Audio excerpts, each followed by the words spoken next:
Hey everybody, I'm Tommy Scoville. This is the Tommy Scoville Show. First off, thank you so much for all the comments yesterday. They were fantastic.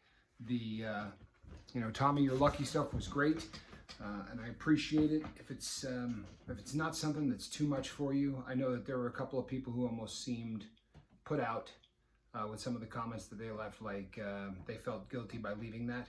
And if that's the case, just imagine how guilty you could feel if you got all of that adoration. I'm thinking maybe we can just abbreviate it and cut it down. You can just say you're lucky. You don't have to say anything else. You can end the comment, start the comment, whatever, with you're lucky. Think of it in terms of like Limbaugh's dittos, right? It's just something that's going to keep me in perspective, and it's just something unique to this show. It's the you're lucky, and I am. I'm lucky. I really am. I'm blessed. I'm lucky. I'm so happy that you all are here. Today, I want to talk about something that it's come up a couple of times in questions, and it's come up a couple of times in comments. I want to talk about people who swap one addiction for another. And I want to talk about it in terms of not healthy addictions, but in terms of people that swap one unhealthy addiction for another unhealthy addiction. This is not a phenomenon, I would imagine, that is too foreign to too many of you. There are so many people in this world who quit drinking and become a huge pot smoker, or they quit smoking pot and become a huge drinker, or any number of things. And then there are also the people who use medication as a way to get off of drugs. This is something that's pretty unique to opiates, although there are people who will swap out benzodiazepines, your Valium, your Xanax, things like that, instead of alcohol. So I kind of want to talk about this, and I'd like to start with the opiate thing, because this comes up quite a bit. There is a drug out there called buprenorphine. It's usually sold under the name brand Suboxone, and it is a drug that is used to treat something that is now called opiate use disorder. I don't mock opiate use disorder. In my opinion, it is real.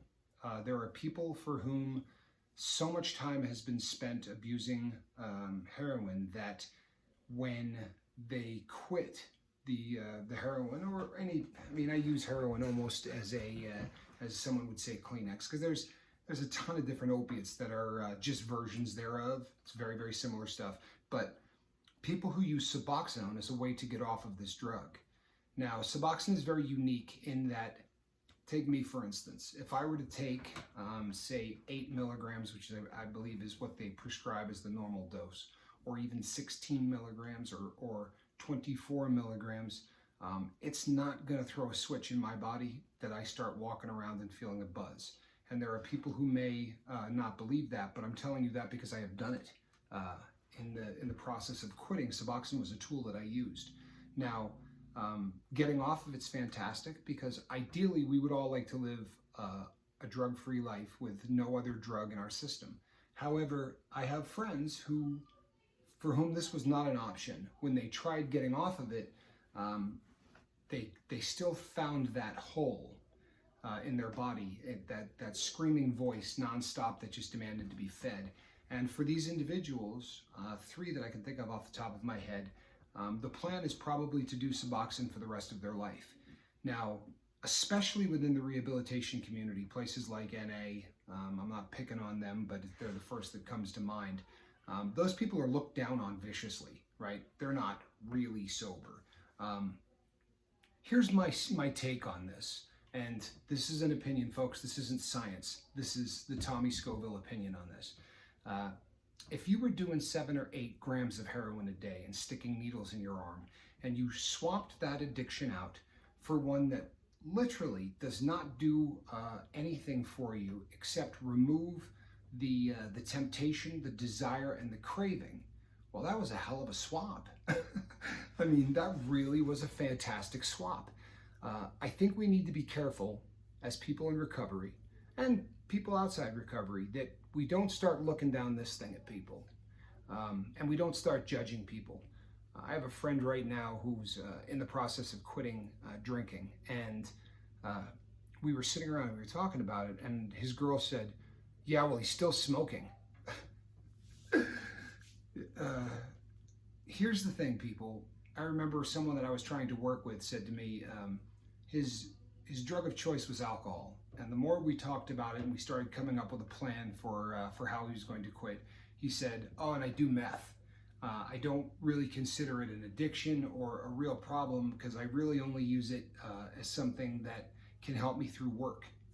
And I said, "How often do you use it?" He said, "Only when I go to work." That's every day. So as we started to talk a little more, he agreed that he probably needed that out of his life as well. So the plan was he was going to quit drinking. He was also going to quit doing methamphetamine. He also smoked a pack of cigarettes a day, right? And he said, "Well, if I'm going to quit the two, I may as well quit smoking cigarettes." I said, "Yeah, and maybe farting and cursing. Let's just clear the slate." The truth of the matter is, I don't think it's always a good idea to bite off more than you can chew. Let's use this gentleman as an example. Let's say he's successful and he's on day 6 and he's not doing methamphetamine, he's not drinking, and he's not smoking cigarettes. What happens if he relapses on one? You understand where I'm going with this? Let's say that he's at work and he says to a guy, "You know what, man? Let me just have a cigarette." I promise you from life experience that once you blow off the first part of what you're trying to do, once you say, "Well, I can't do this," it becomes so much easier to say, "And I'm having a real struggle getting through work without the meth, so I'm not going to stop the drinking. I mean, I'm not going to start drinking again, but I'm just going to start with the cigarettes and I'm going to use a little meth at work, but I'm not going to drink." Well, folks, what's going to happen, plain and simple, is he's going to get home from work, and that meth is going to want to keep him awake, and he's going to say, "Well, I would have had to have done meth all night long and the following day if I was going to go to work, so I had 4 or 5 drinks, but I only did it to go to sleep." Do you see the domino effect that I'm talking about? Don't bite off more than you can chew. If you're getting ready to quit right now, and you have 2 or 3 things that are substance related that you need out of your life, and one of them is cigarettes, man, go ahead and smoke until you get things under control. I don't think it's healthy up here. Obviously it's healthy physical. I don't think it's healthy to really try to bite off so much more than you can possibly chew. And as far as the where the Suboxone thing goes, I hope you understand where I stand on that. And I feel the same way about methadone. I said to you, I think it's the worst drug out there. Compared to heroin, though, boy, you're better off. The reason that I have a fonder place in my heart for Suboxone than I do methadone is because I've quit both before. And I'm sorry, I detoxed off of both before. And the detox from Suboxone is one of the most unique things, because let's say you're taking 8 milligrams a day. You can then cut to 4 milligrams a day, and then you can cut to 2 milligrams a day, and then you can cut to 1 milligram a day. There are very few opiates you can do that with. You absolutely can do it with methadone, but you're going to do it over a really, really long period of time. They usually like taking you down either 1 or 2 milligrams at a time. And there are people who have left comments in the comment section, and myself included, who had gotten as high as 350 milligrams. That's an awful lot of drug in the system, and to take it down that slow, if you were to take it down and say, "All right, well, in the next 3 days, I'm going to cut this in half," you are going to live in a kind of hell that you can't wrap your brain around. So the success rate with Suboxone has been so much better. If you're on opiates and you want to try to get off of this, and you want to try to do it without the ridiculous pain that's associated with withdrawal, I do not turn up my snout or look down at anyone who uses tools as a way to get off. If the financial means are there, or if there is a place in your town that helps with such things, rapid opiate detox is fantastic. If you can get in, this is literally a situation where they're going to put you under with something like propofol, and then they're going to Narcan you, right? What Narcan does is it binds all of the opiates in your system and basically flushes them at once. If you've ever had the misfortune of seeing someone overdose, when they're given the Narcan, they're instantly in the worst withdrawal that they've ever had in their life. When you quit doing opiates, you have a 72-hour window, right? So for 72 hours, it goes like this. the level of opiates in your body begin to decrease. So at hour 8 or at hour 12 or whatever, depending on your habit, how strong the drugs you were taking, but at that specific point, withdrawal symptoms start to kick in. And over the course of the next 3 days, most addicts will tell you that the worst day is day 3.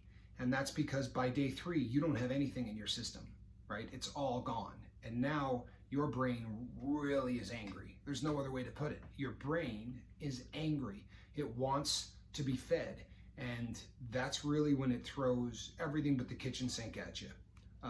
So if there is a way to avoid that, rapid opiate detox being one, and then a much cheaper method that's available to a lot of people because most cities have a clinic where you can go in and do a detox over the course of a week. And what they do is they take another drug, right? They take a benzodiazepine, and for lack of a better way to put it, they knock you out for the entire time that you're going through that first 3 to 4 days. Literally, they'll come in about every 8 hours, wake you up, and give you enough of a benzo to put you back to sleep.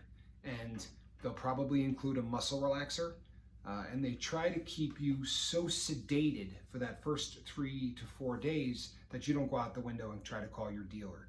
So the point I'm getting at is there's a place in rehab for drugs, right? I know I'm going to catch flack from this, especially from those people that really thump the hard line at places like Narcotics Anonymous. Personally, I don't care. It's funny that for an organization that is anonymous, the people who are in it are so proud of their sobriety that they feel the need to compare it to everybody else's. If you're doing Suboxone today and you're doing it because you're not doing heroin, hey man, my hat's off to you. And if you take it for the rest of your life, I'm going to keep my hat off. It is such a better option. Would you not be better off without it? You betcha. Absolutely. Absolutely. Especially if you're somebody that didn't really get to that level. One of the dangers, and probably the one that really, I consider the only danger of this drug in terms of the addict, is that there are people who get strung out for 2 or 3 months. It's the first time they ever got a habit, and they switch to Suboxone. And Suboxone is a very strong drug, especially for people who have never done opiates or didn't have a bad enough habit. But if you're someone that's done it for 2 or 3 decades, or someone who's done it even for 4 or 5 years, you may have gotten to the point where this is something you're going to need for the rest of your life. If you're that person, try to get down to the lowest dose possible. That would be something that I would recommend. But let's not look down our snout at anybody.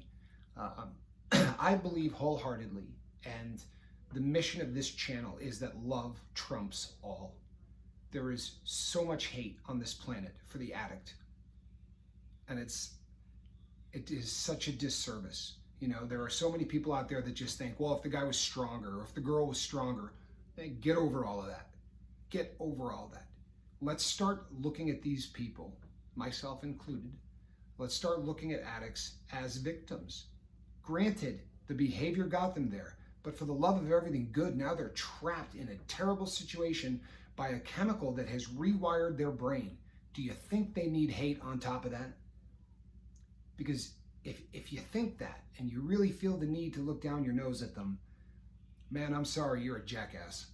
You really are, and you're not making the earth a better place. Now, I'm probably preaching to the choir because you're here and you're listening, so I apologize. But if you happen to just sort of swing by and you're seeing this for the first time, we don't have to, we don't have to take it too far, but let's just not be mean. Let's support people and realize that the most powerful weapon in the war against addiction is love. The second is education. It's plain and simple. So let's put away all of the hate and just try to support these people. And speaking of supporting people who are quitting, man, my friend Andrew. I met Andrew originally on Instagram. He has an account called Andrew Eats, and I want to tell you something. Just a positive guy from the very first time I met him. He was very supportive, very positive, just a great dude. And I got a comment left. You people, if you're reading the comment section, you've seen Andrew. And man, Andrew's sober. Andrew quit drinking 6 days ago, and he got through Friday night. You know, if you're 6 days sober and you've been drinking a long time, man, Friday night's tough. But he got through it. And he said some beautiful things about the channel, which I really appreciate. I think what the channel probably did do legitimately was make him think about where he's at. And he was ready, you know, so he has taken that plunge and he is 6 days sober. I am so proud of you, Andrew. I'm telling you, whew, that is good stuff.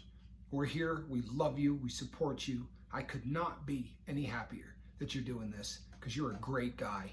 And there's no cliche, man. Bottom line, your best days are coming. The best is yet to come for you, Andrew. I am so proud of you that you're doing this.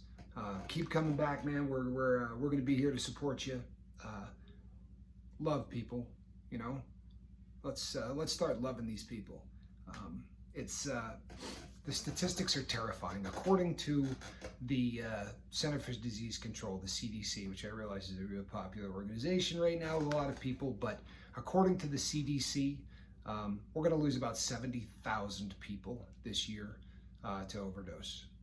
I'm not a mathematician, but I'm pretty sure that comes to about 190 people a day.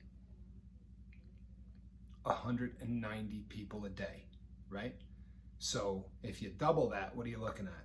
You're looking at a 747 full of human beings. If a 747 did a nosedive in this country every other day and killed every single person on board, what do you think we would do as a country? Think about it. We'd shut down air travel, sure as you know what, we would shut down air travel and it wouldn't be any flying because we got to protect these people. We don't need to protect junkies, addicts, users, right? They're the refuse. We need to change how we think in this country about people who are suffering from addiction. And you know what? It can happen right here. I'm not being arrogant because I'm not talking about me. I'm talking about you. For real, this audience, the family that is growing inside this community has an opportunity to change this planet. I'm not being dramatic. I'm telling you the truth. It can start right here, right now. And today, you know, just start making the decision in terms of feeding the positive wolf and just changing how we view victims. If we don't help these people, we'll pay for them. It's our option, right? We're going to help these people get sober, or we're going to have our taxes pay $36,000 a year to help keep them incarcerated. And if you think they're going to get help in prison, ask Elwood, right? Ask any of the other people on this in this community that we're building who have been to prison, just how much help you're getting in prison when it comes to rehabilitation. Folks, it's non-existent. So in terms of people switching from one addiction to another, ideally we don't want anyone doing anything, but if you were snorting 6 grams of cocaine every other day, right? 3 gram a day habit. You know, you're buying it at a quarter ounce at a whack and you're going through it in about 2 days, and now you smoke pot at night when you come home, good on you. I'm sorry. I know that the community of people in therapy and in drug treatment are going to just absolutely lose it when they hear that.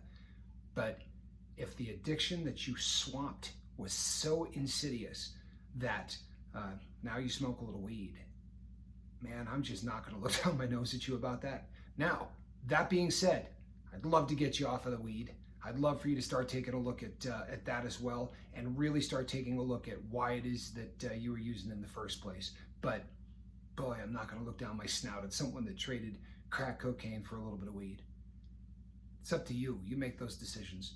But let's stop with hate, and let's really start leaning really hard on the love thing, because hands down, every time it trumps all.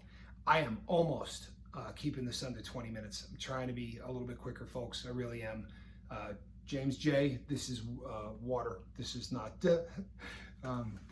cologne. I love each and every one of you. I really do. Andrew, I'm so proud of you that my heart's busting. Keep up the good work. Let us know how you're doing. And if you start feeling shaky, hit the comment section. Chances are there'll be somebody here that would just love to talk to you. Reach out, because this is a community of love. If you dig what I'm doing, you can hit the subscribe button and you can check out all of the videos as they come out. There's a little bell there. You can hit that bell, and in theory, they're going to tell you each time one of these videos gets posted. That may or may not happen, but you can hit that bell. And if you really want to help this channel, man, tell every single person you've ever met about it, or just a friend or something. But I really appreciate you all. Thank you so much. I will be back tomorrow. I'm not sure if it's going to be the same bat time. I'm going to play around a little bit on weekends, and I'm going to see what people think. If you want to leave me a comment telling me what you think about the times that we're doing these, that would be great.